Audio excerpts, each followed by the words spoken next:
Welcome back to Culture Crush.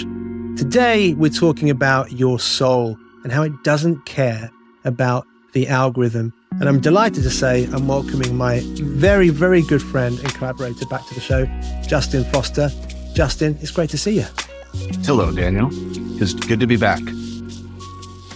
A question that I'm going to start by asking all my guests when they come on the show now is, are they ready to change a life?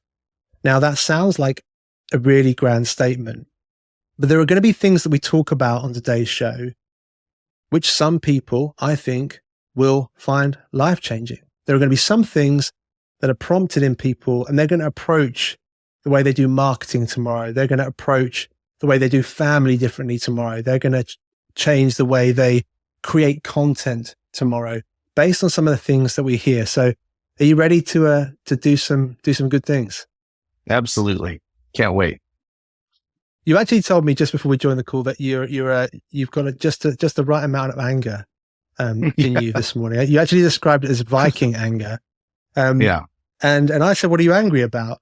Why don't you give us a little bit of an insight into Justin's world? You're in a good mood today. I know that much is also true, but Right. What are you angry about? Well, let's clear this up of anger as a core emotion. That is, it's what I call a nervous system emotion, not a neocortex emotion. And if you're not angry at injustice, then there's something off inside of yourself. And here in the United States, what's happening around the world because of what's happening in the United States, it makes me angry. I'm not sure when this will air, but imagine being Canadian and waking up and seeing a post from a naturalized U.S. citizen, Mr. Musk, the co-president, saying Canada is not a real country. Mm-mm. And I can't remember your rules for profanity on this show, but you can just imagine how that would feel. And the list goes on, and it's so easy to become outraged. But outrage is not activism. Outrage doesn't do anything. And this directly translates to another reason that I have some like righteous, clean anger is this continued insistence I see in business that what's happening in the social political world is not anything to do with them until it does, until it's tariffs or something. It's like, no, what is happening to your employees and customers and neighbors and everything should be deeply personal to you as a business owner or business leader. And if it's not, it does not mean that you somehow have reached a place of Zen. It means you have reached a new level of apathy, which unto itself, apathy in the face of injustice is more injustice. So that's why I'm angry. And I think that's going to be resonating with a lot of people. And it certainly resonates with me.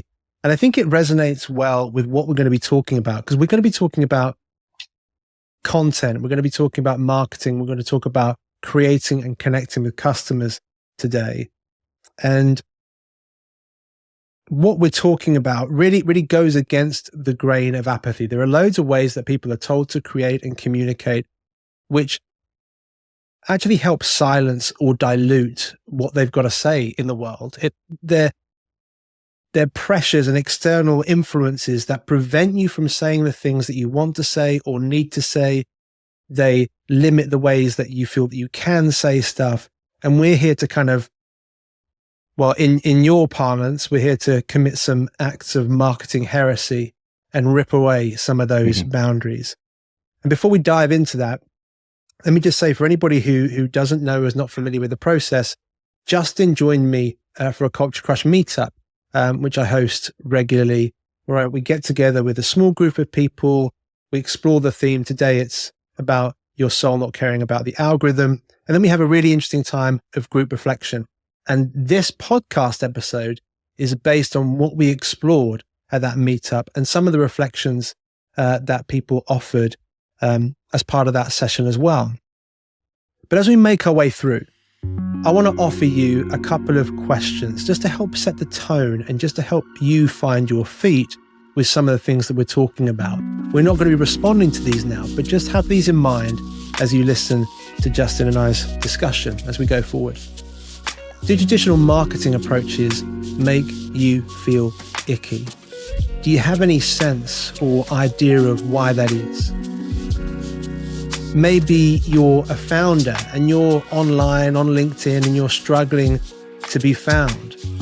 Do you find yourself diluting your message in order to appease the algorithm? Does the online progress you see other people making, or your perception of the progress that they're making, does it make you feel judged? I'm going to come back to that one in just a moment. And if there were no rules, if there were no best practice guidelines, if you were to allow your inner activist to roar, what would you create? The reason why I said I was going to come back to that third question about the perception is that recently I've been doing a little thing of unfollowing some people because I'm really finding my own way with Culture Crush and with Anthem, and the things I write about and the way that I write, I'm going to connecting more and more deeply with what I feel called to be about. Now that's a journey, right? That kind of like my understanding of why I'm here in the world is still unfolding. But one thing that became clear to me is that lots of these like LinkedIn influencers and people I see making very, very quick progress just started to make me feel icky and uncomfortable. And I realized that sometimes when I wasn't sure what to create, I would start trying to write in a hooky way or manipulating my own message because I see that's what other people are doing. And so that's what I'm pointing to here, that sense of, and you will know if you're listening or watching this, you'll be able to call to mind examples of people you see in your feed that when you see their posts, you have an emotional reaction to that of anger or ickiness or frustration or why they're achieving success and not me. And I want to ask you, is it worth following them anymore? It's okay to turn off those particular feeds. And hopefully in the conversation that Justin and I are about to have, you'll find some new routes to go down. Coming back to you, Justin, I'd love to hear, before we get into what you covered at the meetup and your soul not caring about the algorithm, more broadly, what are you trying to get done in the world?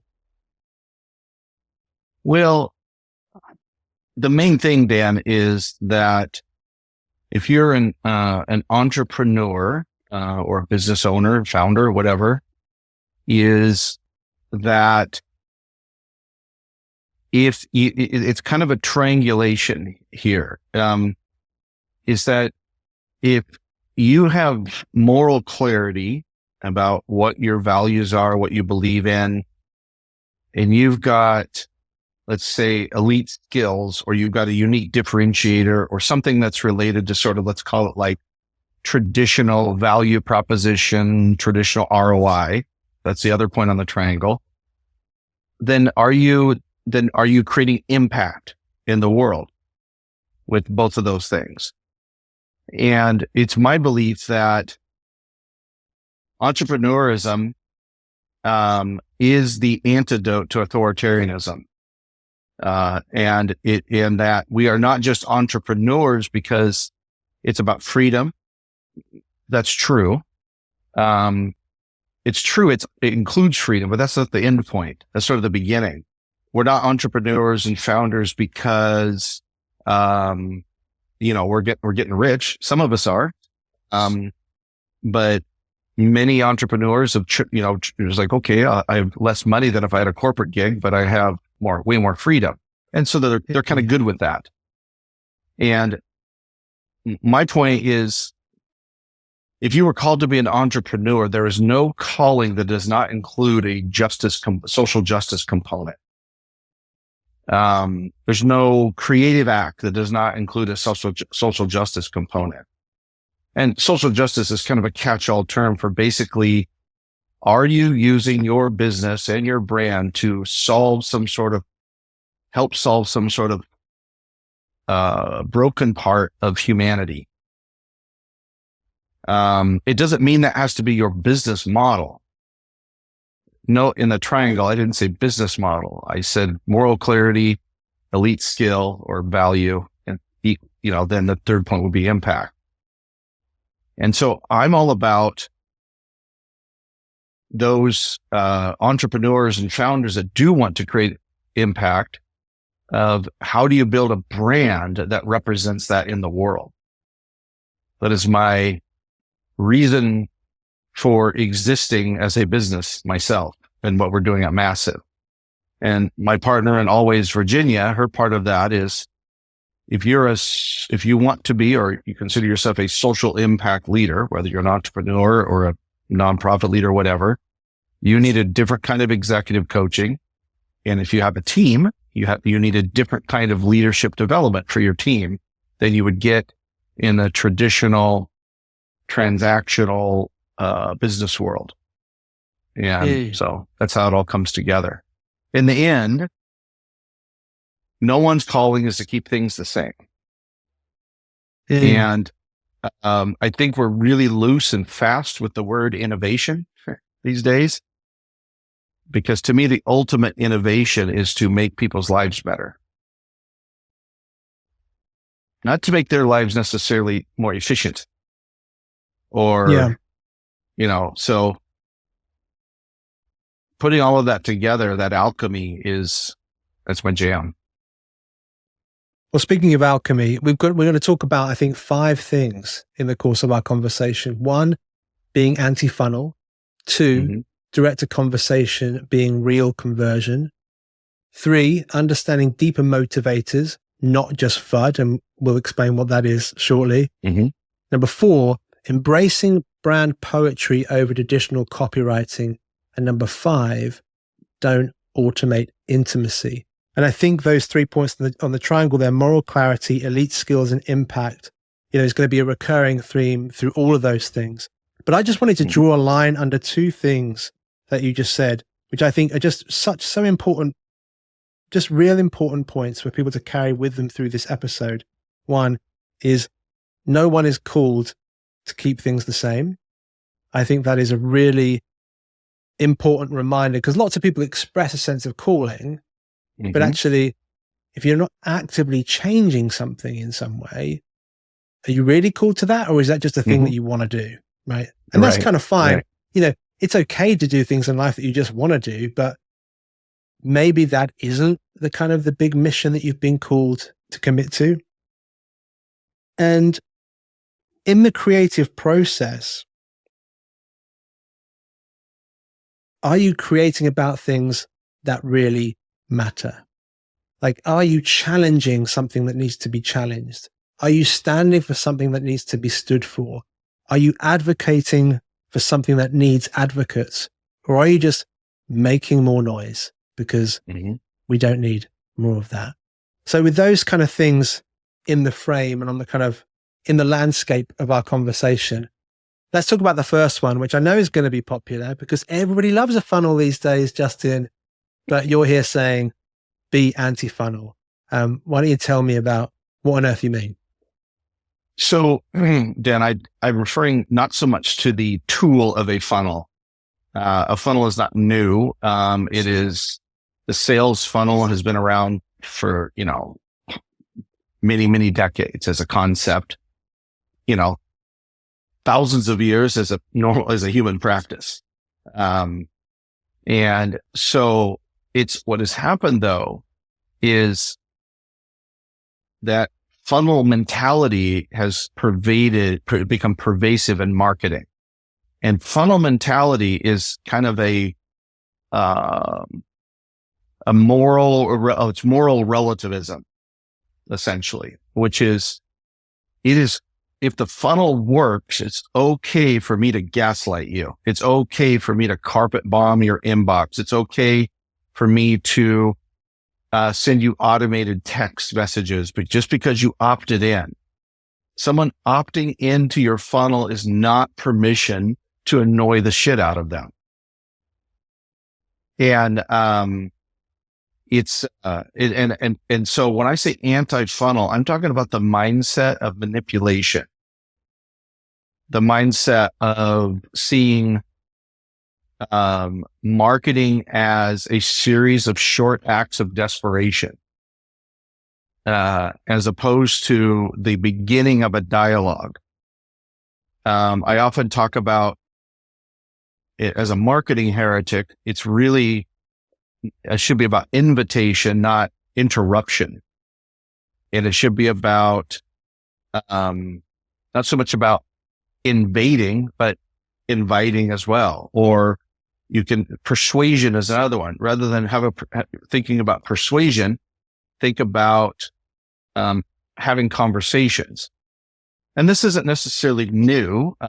One of my sort of marketing godfathers is Seth Godin, and he's talked about this for years. I just give the name of anti-funnel, being anti-funnel. And so that's the mindset is basically look at your intention. It's okay to want leads. I want leads. Dan wants leads. And our business runs on leads and referrals. Yes. But if you see humans as a thing to be funneled, then you're going to get the results of that as well.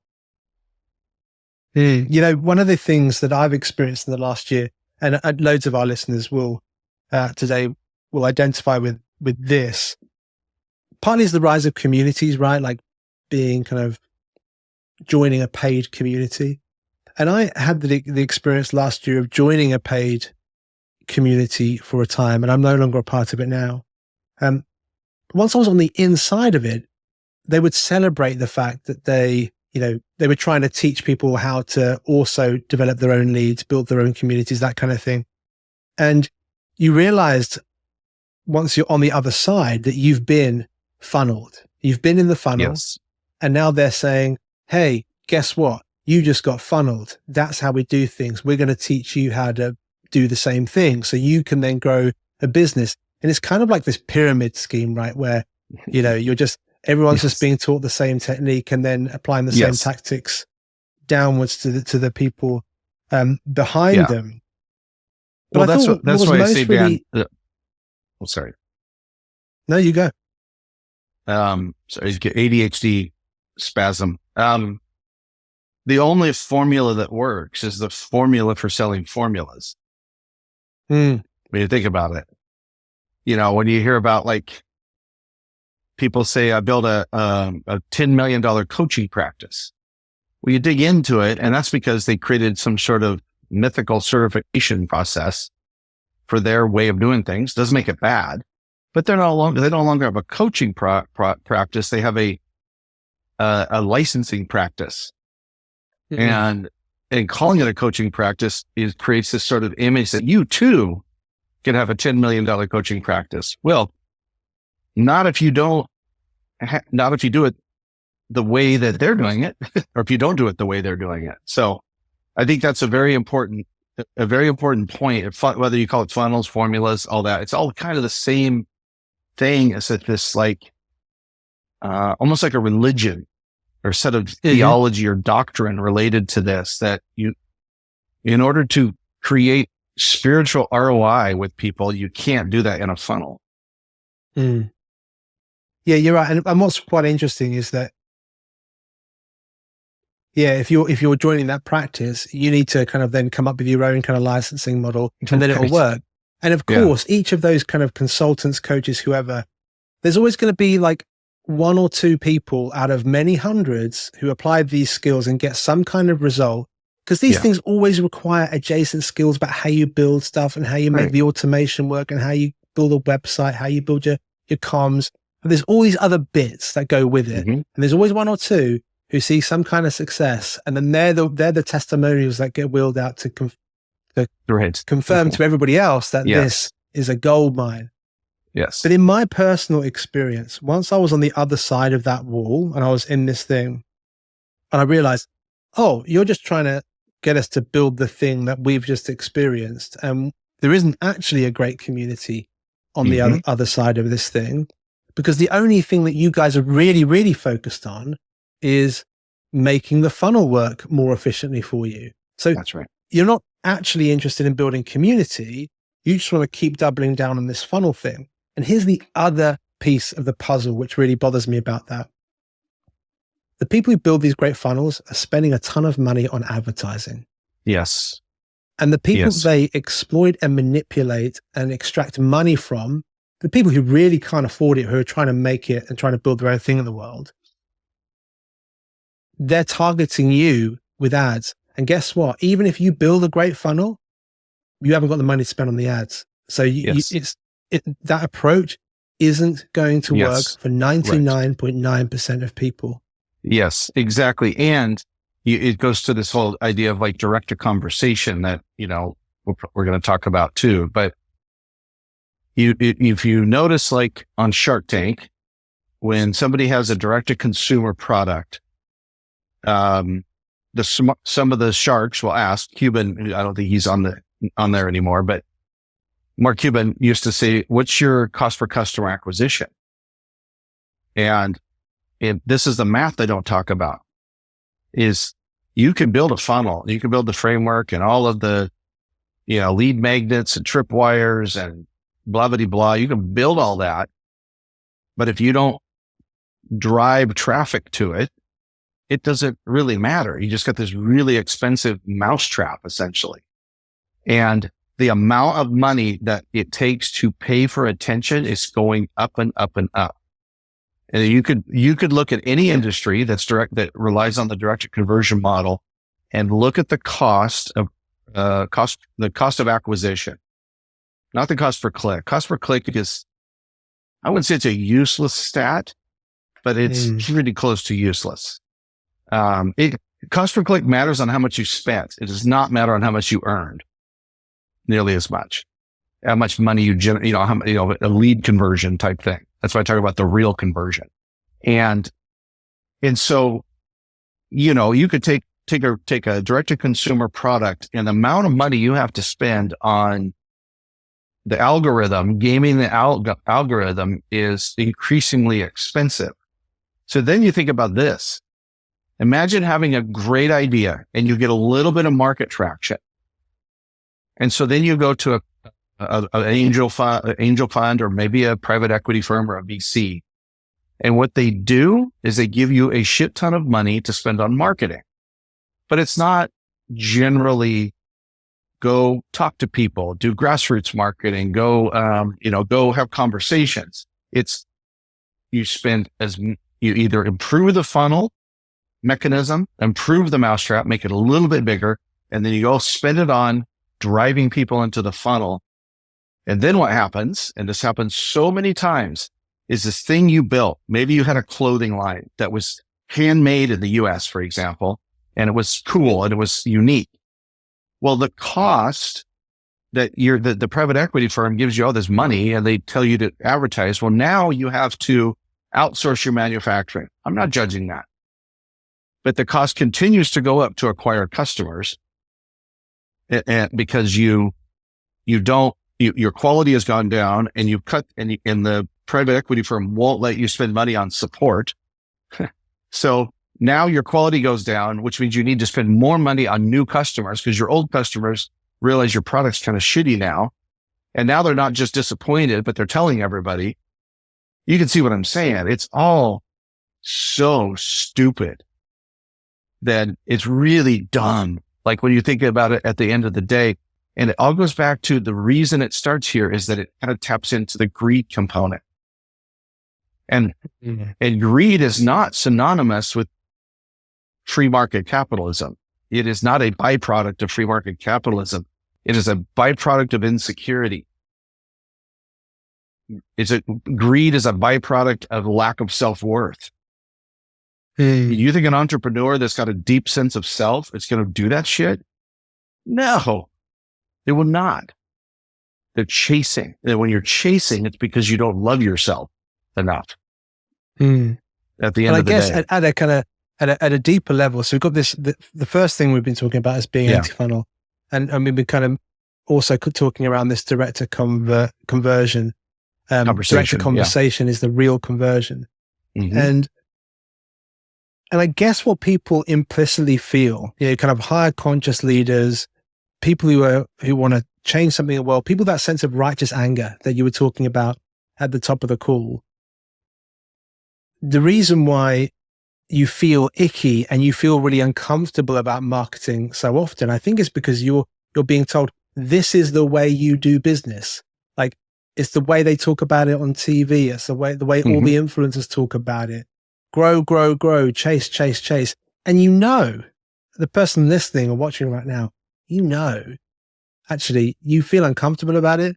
Maybe what Justin and I are talking about right now is why. I mean, I hope this is a bit of a light bulb moment for you. Right. You're like, oh, someone's articulating it for me. Well, and it's like I said about imposter syndrome. The reason that you feel imposter syndrome is because in some way you're being an imposter. It's a gift. It's a signal from the soul. It'd be like, yeah, you're not being you. You're not being you.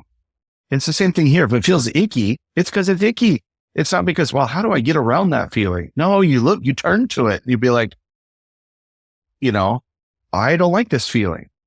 So it's not like that. None of this conversation is about how to overcome the ick. It's how to listen to it and redirect, because the ick then, by the way, gets applied to everything. Marketing is icky.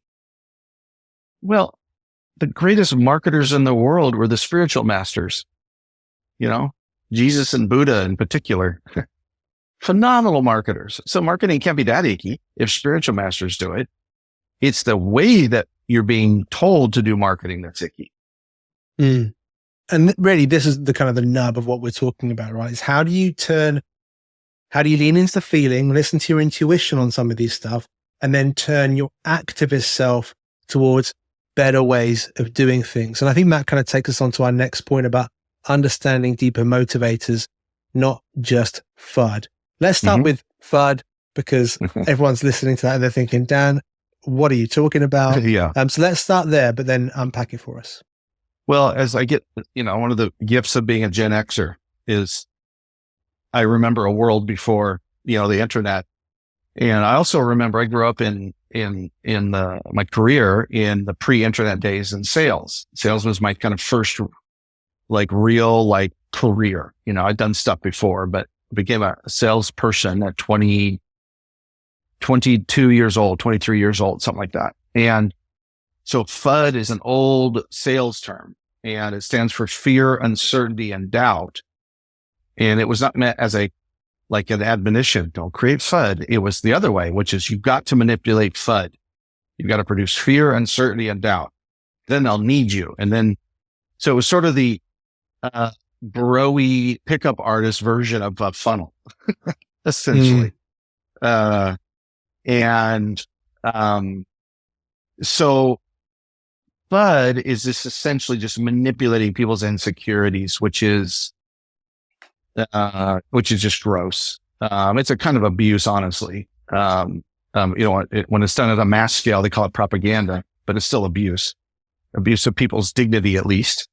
And so this is where, understanding deeper motivations is so important. And so I'll put it this way: is most business people kind of get let's call it the logical ROI, what we would call the value proposition. So they kind of get that. And it's, you're going to buy a hammer. The value proposition of the logical ROI is the hammer should work. And because I got a job to do. Yeah, no duh. We need that. A little bit more sophisticated marketers, especially now, understand emotional ROI. Well, this is your first yes, no moment. Is the emotional ROI going to be about manipulating FUD? Like if it's a man going, and I'll use gender here, it doesn't really matter. And heteronormative terms, doesn't really matter here. But a man goes to a home, like a Home Depot to buy a hammer because he needs one to do a project at home. And imagine it would be easy to manipulate him into buying that hammer, not because the value of the hammer is, he has a job to be done, because if he doesn't do the job properly, his wife's going to yell at him. That's emotional ROI. That's one side of FUD. But if you continue to go down the positive or non-gross side of emotional ROI, you get to spiritual ROI. And spiritual ROI is the deepest of motivations. It's around existence and belonging and value. And that's why I say value that your value proposition is way less important than values alignment. And Patagonia, as an example, is a great example of creating $1 billion company largely off of values alignment. That's what they've done. And they've been consistent about that. Or Costco recently is an example of values alignment. And so, the advantage of being a little brand or a small business owner, entrepreneur is you don't have to go through like a bunch of decisions to get to that point. It's basically your choice. Am I going to go down to the path of spiritual ROI, to the deeper motivations of what that person, who they are, what they believe in, what's their deeper sense of self and purpose? And now you've created an entirely different kind of relationship with your audience. You've gone from the ritual or the routine of buying a hammer to the ritual of creativity, creating something, even if it's fixing a problem at home because the drawer doesn't close properly or whatever. And it's sometimes I jokingly say this, like we have guests over for dinner and they always offer, can I do the dishes? And I will say, and it's my way of sort of deflecting of, no, I don't want you to do the dishes. I said, no, doing the dishes is meditation for me. Please don't steal my meditation method, or don't keep me from meditation, which everybody laughs, but it's kind of true. That's why I like doing dishes. It's very zen because it's not about doing dishes. It's not about the emotion of a clean kitchen. It's a sense of spiritual ROI, of the tangibility of it all. Now, I didn't pay for that experience, but the parallel is pretty similar. That's what I mean. And I guess for most people who are creating, trying to get word out there about what they're doing, here's the thing, right? Like when you think about spiritual ROI, or you're thinking about kind of connecting with people at that deeper level, try and write that into a pithy little hook. Yes, exactly. It goes to the next thing we're going to be talking about brand poetry. Exactly. You can't, it doesn't fit. It doesn't go. And as a result, right, the algorithm might not kind of push you as much. You might not get as much exposure. But if you show up consistently with that message that just kind of like cuts to the quick of your soul, right? It gets right to the heart of who you are. You might be seen by fewer people more of the time, right? But you're going to start to be found by the right people, the people who desperately need what you've got. That sense, they're going to connect with that sense of moral clarity. They're going to see your elite skills because you're communicating in your way and speaking to what they need, which in turn is going to allow you to deliver that impact that we spoke about before. And I wanted just to touch.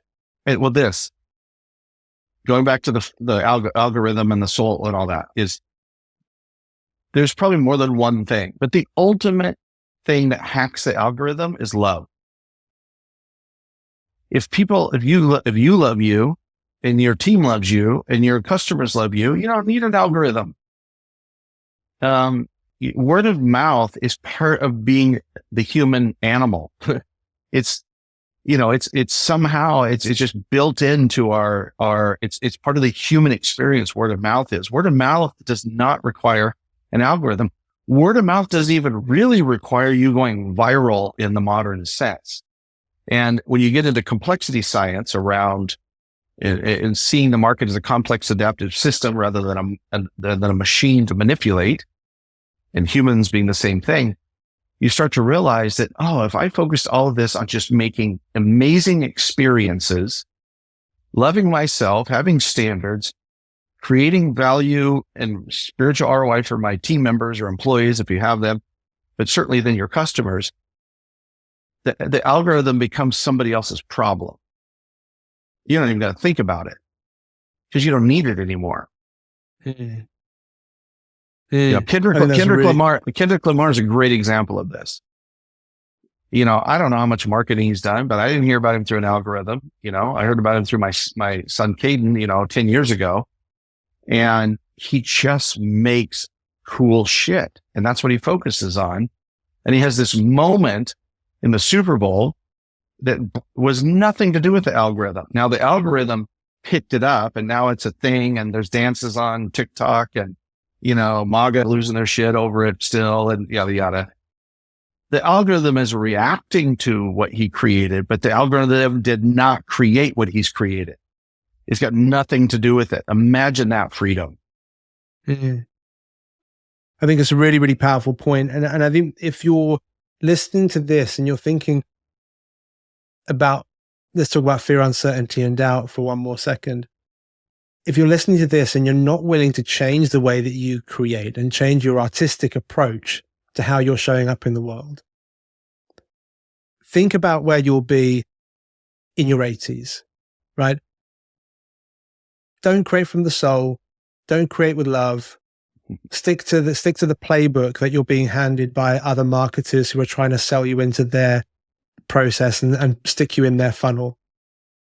I promise you, when you're in your 80s, you'll look back and you'll have a sense of fear, uncertainty, and doubt, because you'll be thinking, did I just spend the last kind of 40, 50 years of my life creating what somebody else told me to create? Or did I follow my heart and my own sense of calling?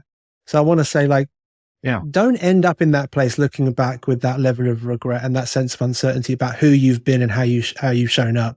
Yeah. Listen to some of the stuff that Justin's saying. It's going to... And even if the algorithm or the funnel works, let's say you do it and suddenly you've got, $1 million that you didn't have before, but you also got a million business problems because you didn't get to the root of it, which is really about your brand and about consistency and about, being what my friend and client Massimo Bacchus refers to as a self-actualizing enterprise.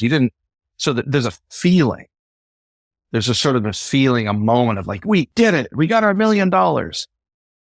But that moment lasts as long as the money does. If that,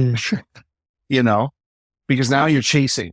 And that's the thing. 40 years from now, that is you're just basically chasing that feeling and never really catching it again. We've touched on this next point momentarily already about brand poetry, but let's kind of take a deeper swim into that. We're talking here about language that feels authentic, that feels artful, that's taking your potential viewers on a bit of a journey into your world. So why don't you kind of tell us what you mean by brand poetry versus kind of more traditional kind of copywriting? So this may feel like it's coming out of left field, so bear with me. Marketing copy is rooted in basically white supremacy. It's rooted in the idea that you can't really tell the truth to people because the truth is that you believe that you are superior to the people that you are trying to get to do something.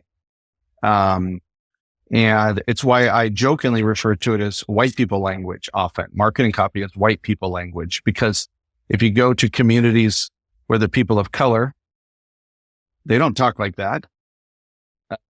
And in the sense of there's, the way that marketing is done by traditionally marginalized communities, they don't communicate that way.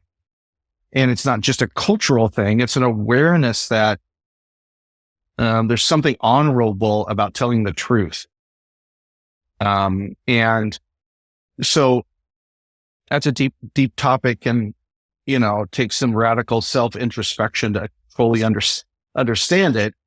But it also then relates to another thing that people don't realize, is that almost all of the dogma or doctrine of marketing copy comes from Edward Bernays. So Edward Bernays was Sigmund Freud's nephew, and he took his uncle's teachings about psychology, where FUD comes from, and applied them to propaganda. And his ideas were then adopted by the fascist movements in Italy and Germany, which, obviously is the Nazis. And they used it. They used those methods to then create one of the most horrific eras in human history.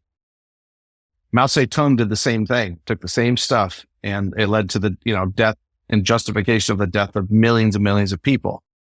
Well, then guess who picked it up? Madison Avenue. It's the same. So it's been this sort of lineage of not just manipulation, but a lineage of destruction. So that's all to say why marketing copy to people that have a level of consciousness or maybe have that feeling of ick is because it is icky because it's not true. That's why it's all designed to frame a reality that does not exist. So poetry is just telling the truth in a original or unique way. So I don't know who said it, but they said all poetry is truth. And so that's why I call it brand poetry, is that there's a kind of beautiful articulation that you can do. And people will then say, well, that sounds so esoteric. Yes, but here's the gift of esoteric. The gift of esoteric is the epiphany. It's what I wrote about. You can find it on various places, the epiphany of value, where the audience goes, oh, I get it. And that they can't unsee it. Once you see the value of something in the sense of like deep value, not just transactional value. Well, without poetry, without the esoteric, it's very, very difficult to create to create the conditions for an epiphany. The aha moment, the moment where their soul falls in love with your soul. And so that's why poetry is so important to think in terms of poetry, especially in the first 15 seconds.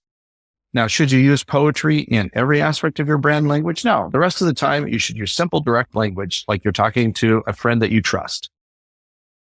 And should all poetry be like Pablo Neruda and be super like flowery? And no, not necessarily. Sometimes depends poetry is just an expression of how you see the world. But sometimes poetry, like Mary Oliver's poetry, is very lean. There's not a lot of word fat in it. And this is my favorite thing to do with clients, is to take them and teach them how to develop their own kind of brand poetry. Because once you learn it, you can use it the rest of your life in the way that you create copy. I loved it when you kind of that intake and that breath of, oh, I get it. Mm-hmm. Right. And we've been circling this idea of creating in a way that feels very much aligned with your soul and your sense of calling, entering into conversations as the form of conversion, like entering into those conversations, and how actually sometimes that might feel slower and reach fewer people, but you're reaching the right people. Because here's the thing, is that when you hit that kind of like, oh, I get it moment, and there's that sense of relief for the person that you're engaging with, and that sense of like soul to soul recognition, the thing that happens is they become your friends, right? That's exactly what has happened with you and I. Mm-hmm. Then they may become your advocates. Again, that's kind of what's happened with you and I. And sometimes those people will also become customers as well. Right. But when you think about it, so one of my big things is how to build a sense of community and connection around your brand, right? It's just one of the things that I talk about regularly. And how much further and farther can you go when you're building those kind of relationships where people are saying, I get it, I see you, I'm your friend, I'm your advocate, and sometimes your customer. You can travel a lot further, a lot faster in the end. Like that does build a head of steam over time, even though it might feel a little slower at first. But that is really kind of like how successful lives and brands are built, right? Right, exactly. And you think about a very successful brand that is, probably the most successful community brand of all time is AA. And that AA is just meetings with other people that have had the same epiphany. Mm. And but it's, they call it a support group, but it's like an epiphany group. And, it's deeper than that from a psychological standpoint, but it's the same kind of concept. It's what used to be called in church circles is fellowship. It's a word very rarely used anymore because for a whole variety of reasons. And another word that's not used anymore that's related to community is the concept of edification. So we do a lot of admiration, but edification is reminding someone else of their value. Well, that's what community is doing. You matter, you're awesome, and you see that within, again, there's so much to learn from how people from traditionally marginalized groups go about doing things. That's why from a business standpoint, they're almost always better at it than, the what I call the swam, which is me, a straight white American male, almost always better at it because it's that sense of community. And the other thing I want to emphasize too, and it goes back to the algorithm and the hacking the algorithm with love, is they're not going to talk about what they bought from you if they become a customer. They're going to talk about the epiphany. That's what they're going to talk about. Well, the epiphany contains within it a contagion of curiosity.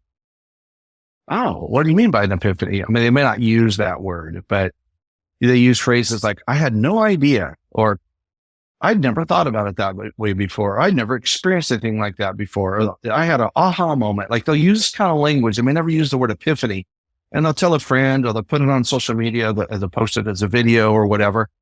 And people are like, oh, I want to feel that way. Imagine the power of that you don't need an algorithm for curiosity.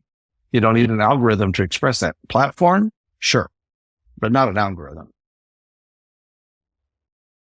So we're sort of looking towards the end of our time together, unfortunately, because we've got lots of other stuff that we could cover.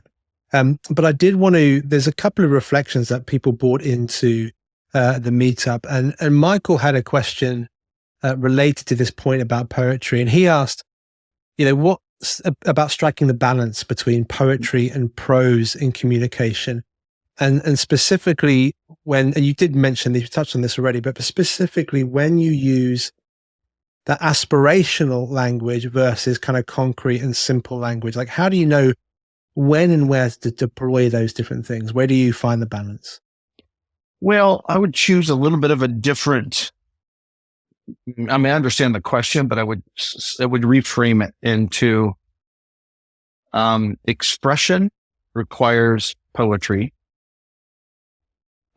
Explaining requires simplicity. You're going to buy you have a user manual that's filled with poetic language. That's not going to be very useful. And another way to look at this is poetry is being direct about how you feel. And the simple language of explaining is being direct about what you think or being direct about instruction, being as direct, as lean as possible, minimal word fat. And so it goes back to intention. You cannot explain your way to someone having the epiphany. If someone doesn't like broccoli, explaining all the reasons why they should like broccoli will not get them there. Maybe expressing won't either, but you can at least express why you love broccoli, not why they should or whatever. And so it goes back to the intention of, well, what am I creating? If I'm creating a website or I'm creating a piece of marketing copy or, like an outbound email or something, it's like, what am I trying to do here? Am I trying to express something or trying to explain something? Expression is poetry. Explaining is real simple, direct, clear language. The test for the simple language is that it should be able to be understood by a 10-year-old. And what happens is people, when you're writing kind of explainer copy, you kind of assume, like, let's say you're a wealth management person and you're trying to write explainer copy, that you need to, Either you have insecurity, so you have to sound smart, or you think your audience is super sophisticated and smart, so you write in a super sophisticated, smart way, but it doesn't make any sense to them because because they're busy, their minds are busy. And so if you over explain something, which I'm sort of doing right now, then you lose the opportunity for them to kind of lean into it, to continue to read about it or consume it. I think this goes to another point that was raised on the call. Shubhanshu and Sagar, they were involved in tech businesses, like tech startups. They were looking to pitch their ideas to investors. And I remember they were asking you about like, oh, how can we kind of communicate this stuff well? And I think the way you've just outlined it there is really, really helpful. That idea of when you're expressing something, use poetry. When you're explaining something, use simplicity, because they're going to be entering pitch meetings and trying to convince people to dive in. And really, they want to position themselves differently by celebrating that sense of poetry up front to draw in some interest and perhaps connect with their potential investors in a way that other people just aren't going to bother, because they're going to be talking about features, benefits, like what is actually the poetic storyline that's going to grab their attention and speak to their soul. And then follow that up with some simplicity about like, and here's how it actually works, right? Well, and you think about this too, is that if you try to use poetry to explain something, it generally is just bullshit. You know, it's like, why didn't you do your homework? Well, as I was walking home from school, I noticed the sunset and the birds chirping and, but you go the other way and you try to explain what should be expressed. You sound like a bot. And this is the thing. I bet that when they're pitching against other startups, most people are going to turn up and talk like bots. When actually they can express something different. Yeah, so that's right. Best of luck to those guys. Yes. And we are coming into land. We haven't really had much time to talk about the automation of intimacy and, don't automate intimacy. Is there anything before we come into land that did you want to just kind of give a sentence or two on that? What you mean by that? That was pretty easy, Dan, is we have all these tools for surveying and, collecting data, and they're all generally fine. It's not a criticism of that. It's when, again, you see, so what I say to people when it comes to, let's say, surveys is when you're doing surveys, don't ask questions you wouldn't ask after sex. Use a Likert scale, mostly satisfied, partially satisfied, there's an intimacy too, because you're looking for a feedback loop. It's not a one and done thing. It's a feedback loop of continual iteration.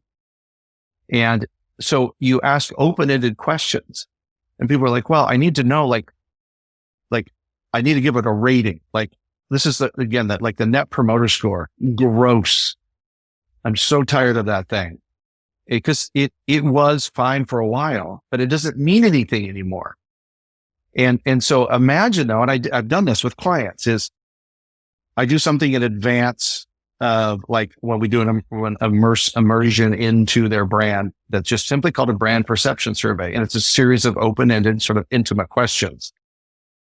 And then now I used to do this by hand, but now I use ChatGPT. Is I run all the data through ChatGPT and it comes back with like the common words they use and the common phrasing. And now you have some information you can work with. And, that's the difference between, they're not automating intimacy. That's really what I mean. I think that's really, really interesting about how you can leverage tools in new and exciting ways. Like when you're speaking to people, could you ask some questions in conversation that are more open-ended, that encourage them to express feeling, and then take those transcripts and say, hey, what can I learn about people's experience? And if you can start grouping that data together, actually you're going to start getting into the soul of a group. Yeah. Rather than saying like, I get those Amazon notifications, right? When it's like, how was your delivery? Yeah. It's like, well, Terry dropped it off and that was the end of our exchange. Right. It worked exactly as it was supposed to work. Like, what do you want me to say? Right. Terry was great. Terry, if you happen to be listening, Terry, Terry, thank you. Were It was great. fantastic. You really nailed it. And automating intimacy, don't automate intimacy, is essentially, trying to get, a group down to the smallest functional number for like creativity and iteration, like breaking things up into like groups of 3, for example, if you're going to do like brainstorming, rather than brainstorm with like 40 people, try to get the room smaller. And then use what's called liberating structures for building for that, or agile planning is an example of not automating intimacy, because there's a give and take in all of that. And, so there's many examples here. Well, it sounds like we've just teed up our next few episodes and meetups together there, Justin. But we are just about done for time. Justin, Thank you so much for returning to the show. Thank you so much for joining me you've joined me for a couple of meetups now, and they've just been great. Such wonderful conversations. But as always, let's make sure that we speak again soon. Very good. Thank you, Dan. And that's a wrap for today's episode of Culture Crush. If you've enjoyed your time with us, please like and subscribe wherever you're listening from. And if you're a Culture First leader, visit anthem.oo and make sure you join us for the next meetup. I hope to see you there.